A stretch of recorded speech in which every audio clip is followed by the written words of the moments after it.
My name's Chloe, and I've got a story to tell you. It all started back in college. I was just another face in the crowd, trying to figure out my place in the world.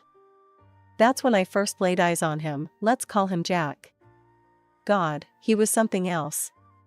Tall, dark hair, eyes that could melt your heart. But Jack was dating this girl, Sarah. She was everything I wasn't: confident, outgoing, drop-dead gorgeous. I watched from the sidelines as they walked hand in hand across campus, feeling like my heart was being squeezed in a vice. But what could I do? I was just Chloe, the quiet girl who sat in the back of the class. College flew by in a blur of lectures, late-night study sessions, and silent pining. Before I knew it, we were throwing our caps in the air, ready to face the real world. That's when I heard the news: Sarah had left Jack high and dry, jetting off to Japan without so much as a backward glance. My heart skipped a beat. This was my chance. I knew it was wrong to be happy about someone else's misfortune, but I couldn't help the flutter of hope in my chest. I found Jack sitting alone on a bench outside the library, looking like his world had ended. I took a deep breath and approached him. We started talking, and he admitted he doesn't want any relationship anytime soon. It was painful, but I was glad that we had already become friends. As graduation approached, reality set in. We needed jobs. I sent out resumes like they were going out of style, applying to every company that would take a second look at a fresh-faced college grad. Then, out of the blue, I got a call. A big company wanted to interview me. I was over the moon. I put on my best suit and walked into that interview like I owned the place. I got the job. It wasn't until my first day that I realized the twist of fate that had just played out. There, hanging on the wall of the office, was a photo of the company executives. And right in the center, looking important and intimidating, was a face I recognized: Sarah's father. Just when I thought things couldn't get any more complicated, I found out Jack had landed a job at the same company. Different department, sure, but still, talk about a small world. I threw myself into work, determined to prove my worth. Late nights, early mornings, I lived and breathed that job. And you know what? It paid off. I started climbing that corporate ladder faster than I ever thought possible. Weekends became our thing, Jack and me. We'd grab coffee, catch a movie, or just walk around the city, talking about everything and nothing. I felt myself falling for him all over again, but this time it was different. This time, he was seeing me, really seeing me. One night, after a couple of beers at our favorite bar, Jack turned to me, his eyes serious. "Chloe," he said, his voice low. "I think I'm falling for you. These past couple of years, getting to know you. I've never felt like this about anyone, not even Sarah." And just like that, we were together. It felt like a dream, going to work together, stealing kisses in the elevator when no one was looking, planning our weekends around each other. For 2 years, life was perfect. Then came the proposal. It was nothing fancy, just us, a bottle of wine, and the stars above us in the park. But when Jack got down on one knee, I felt like the luckiest woman in the world. The wedding planning was a whirlwind. I was so caught up in the excitement that I barely noticed the first red flag: my future mother-in-law's comments about traditional family values. "You know, dear," she said one day over tea, her voice syrupy sweet, but her eyes hard. "A woman's place is in the home, taking care of her children. That's what makes a family strong." I laughed it off, thinking she was joking. "Well, I love my job. I'm sure we'll find a balance." Her smile tightened. "Of course, dear. I'm sure you will." The wedding day came and went in a blur of white lace and champagne toasts. I was Mrs. Jack Thompson now, and I thought my happily ever after was just beginning. For a while, it was good. Great, even. We were the power couple at work, supporting each other, pushing each other to be better. At home, we were just us, laughing, loving, building our life together. But as the months ticked by, I started to notice the pressure.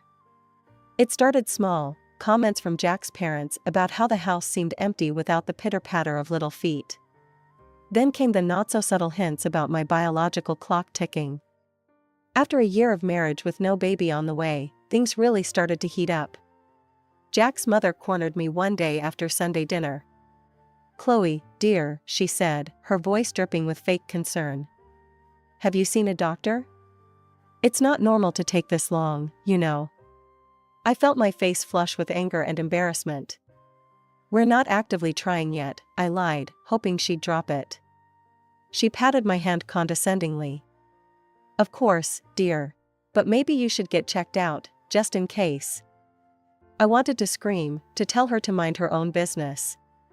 But instead, I just nodded and excused myself to the bathroom, where I could breathe and collect myself.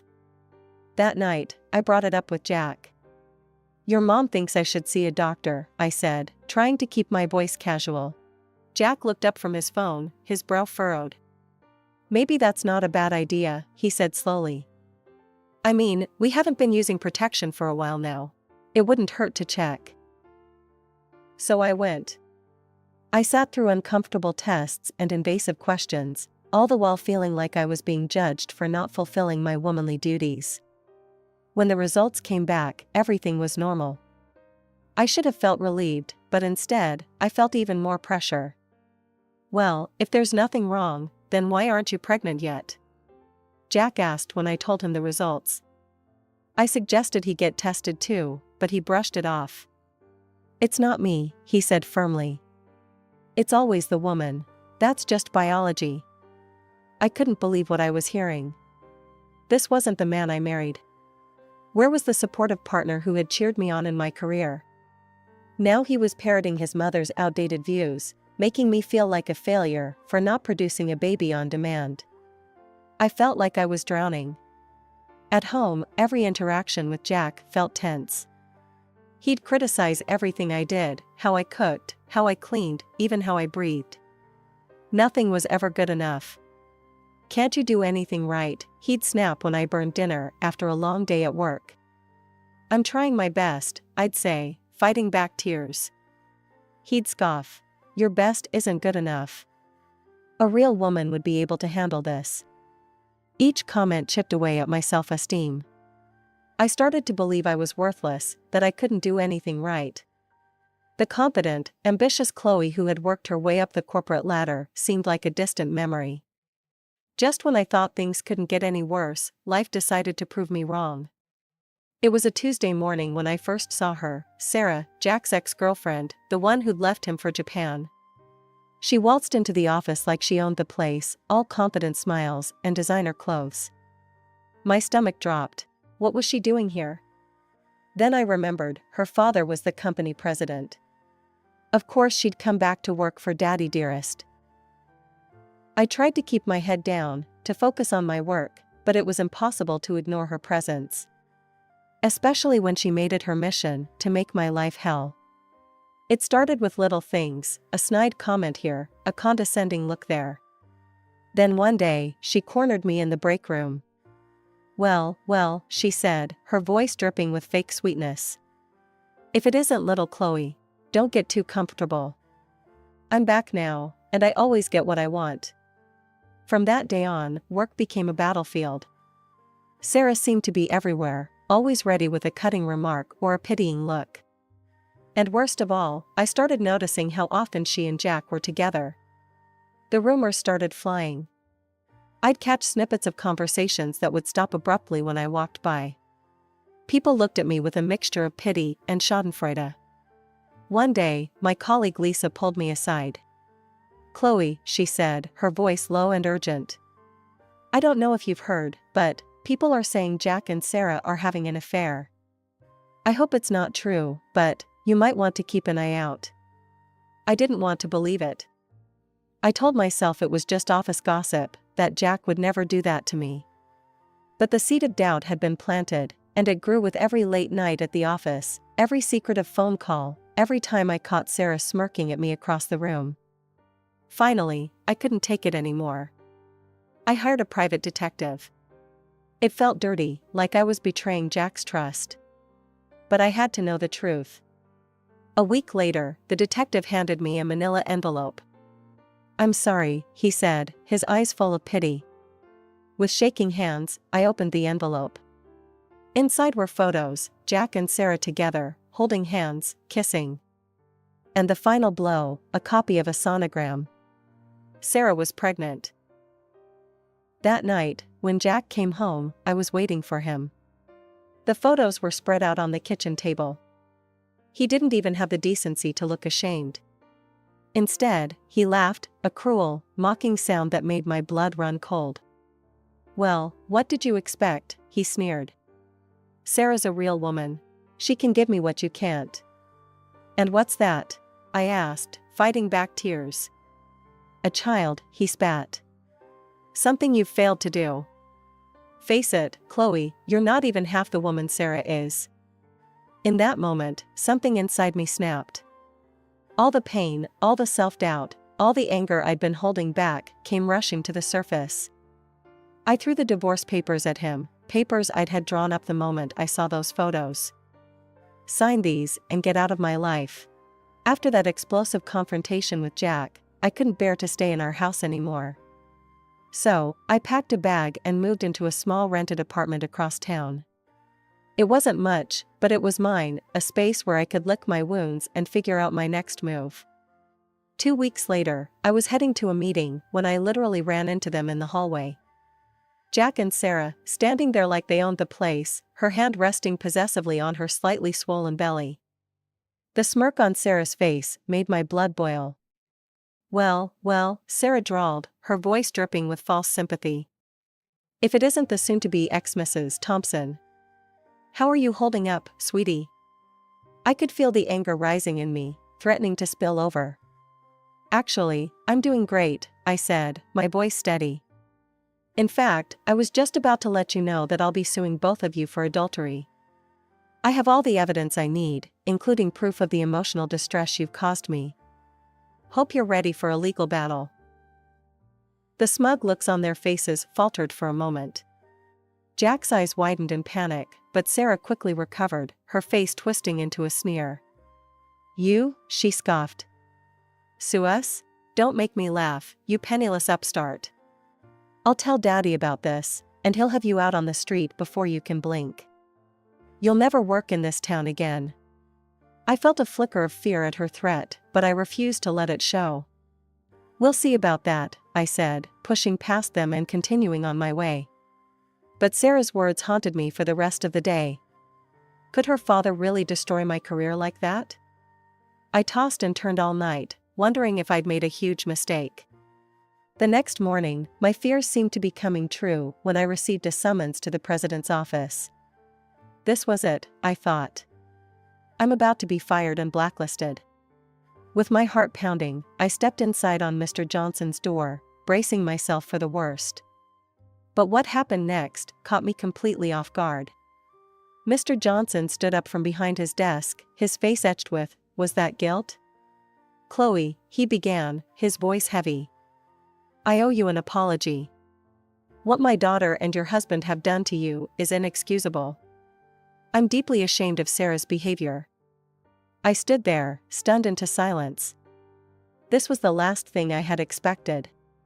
He continued, "However, I think we both know that it would be difficult for you to continue working here under these circumstances. That's why I have a proposition for you. If you're willing to resign quietly, without pursuing any legal action, I'm prepared to offer you a severance package." He slid a check across the desk. My eyes widened as I saw the figure. It was far more than I would have asked for in any lawsuit. In addition, Mr. Johnson added, "I'll provide you with glowing recommendations for any future employment. You're a talented woman, Chloe. You deserve better than this mess." I stared at the check, my mind racing. This was more than just a way out, it was a chance at a fresh start, free from all the drama and pain of the past few months. "I accept," I said, my voice stronger than I felt.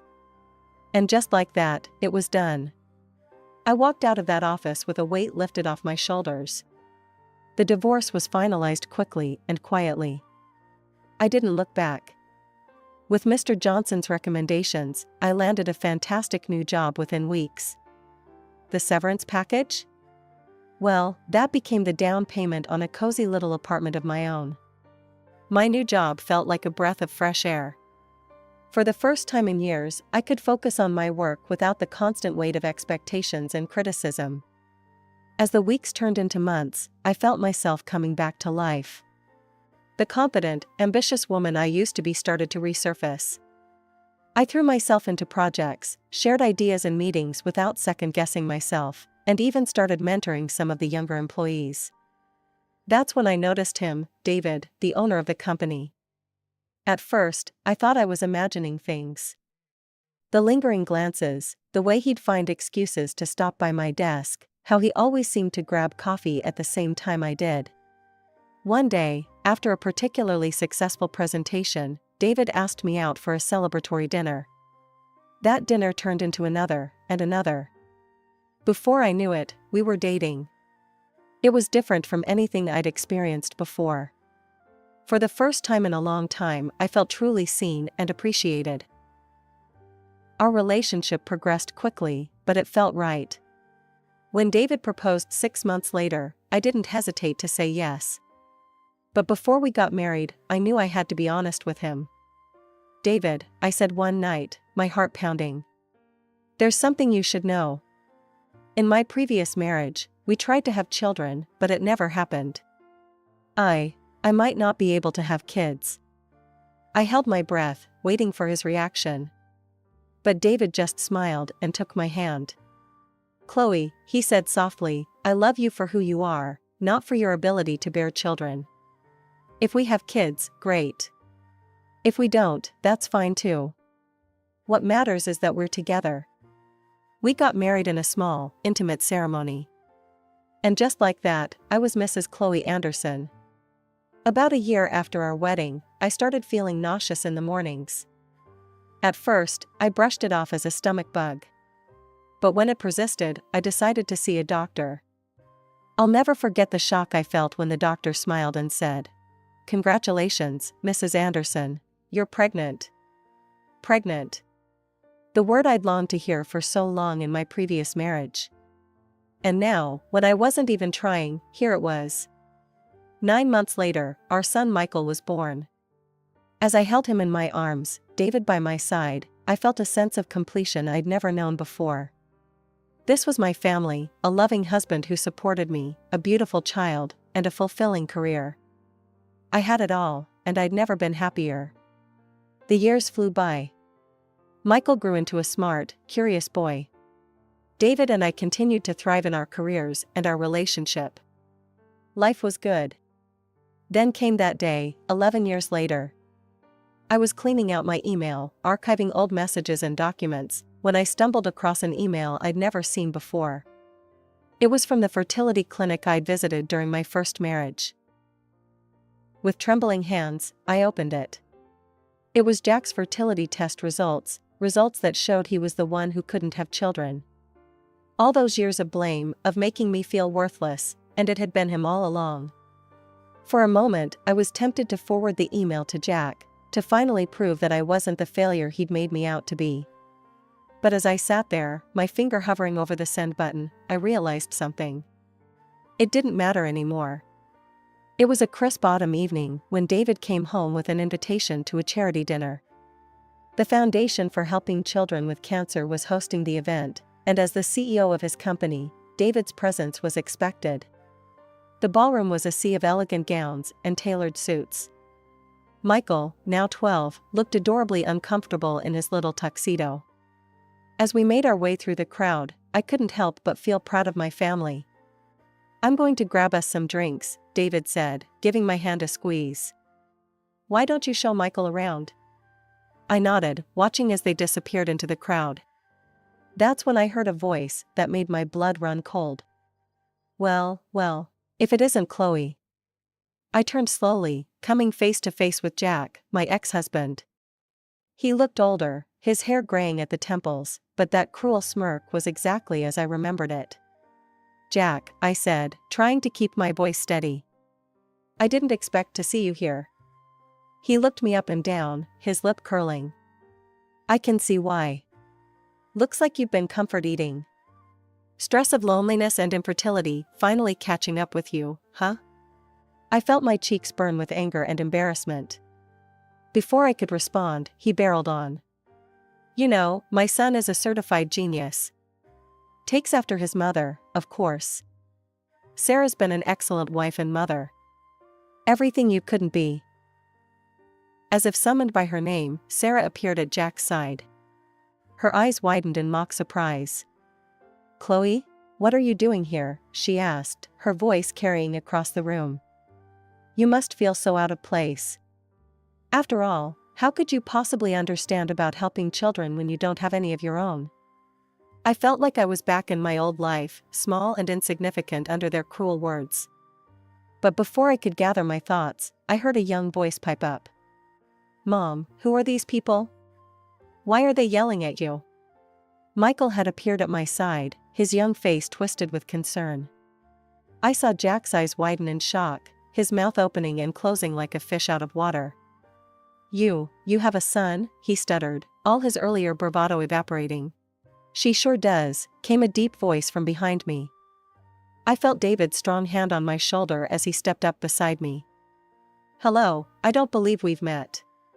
I'm David Anderson, Chloe's husband.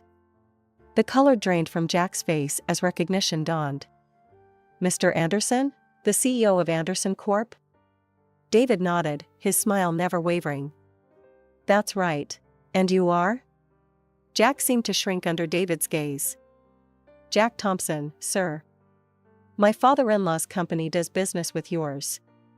The tension in the air was palpable as Jack stammered, trying to recover his composure. Mr. Anderson, I had no idea. Please accept my apologies for my behavior. I didn't mean to cause any disturbance at your event. David's expression remained impassive, but I could see the disappointment in his eyes. Before he could respond, Sarah, apparently unable to let go of her bitterness, decided to twist the knife one last time. She pointed at Michael, her voice shrill with accusation. But how is this possible? Where did this boy come from? Everyone knows you're infertile, Chloe. You couldn't give Jack children, remember? Something inside me snapped. Actually, Sarah, I said, my voice steady and clear, I think it's time for some truth to come out. I turned to Jack, whose face had gone pale. I found a letter from the fertility clinic, Jack. Turns out, you're the one who can't have children. Jack's jaw dropped, his eyes wide with shock and disbelief. I couldn't help but add, with a smile that was perhaps a touch too sweet. So, in fact, you're not the father of Sarah's son either. The words hung in the air for a moment before chaos erupted. Sarah's face contorted with panic, and she grabbed Jack's arm. We need to leave, now. But Jack wasn't having it. He grabbed her wrist, his face red with fury.